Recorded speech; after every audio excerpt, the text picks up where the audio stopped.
Okay, highway driving. Dito tayo, tumatakbo sa highway. Huwag kayo masyadong harurot kapag ganito ang panahon. Madulas, maulan at medyo makulimlim o madilim talaga. Mag-iingat kayo. Kung ang speed limit ay 100, mag-80 lang kayo. Bawasan ninyo ang mga takbo ninyo. Huwag niyong aarurutin katulad niyan. Delikado.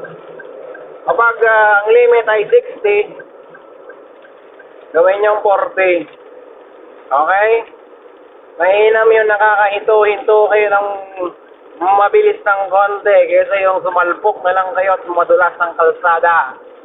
Yan ang tinatawag na slippery when wet. Mag-iingat, caution. Basahin niyo yung triangle tapos may coaching pag gano'n, may ekis-ekis. Mag-iingat kayo dyan. Slippery when wet. Huwag niyong babaliwalain yan. Magbagal kayo kapag ganito ang mga panahon.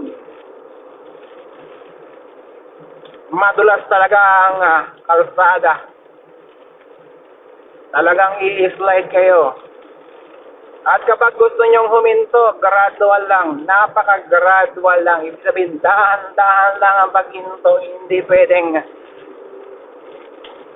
pwedeng mabilisan ang hinto dito. Kapag ginawa nyo yan, kahit may ABS pa kayo, dudulas kayo dito. Kahit ilang pa yung gulong ninyo.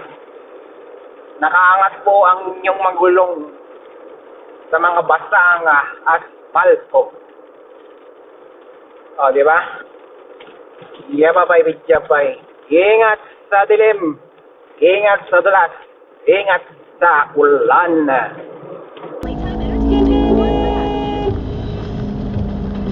For more full videos, follow us on YouTube. Bye, Pincha Bye!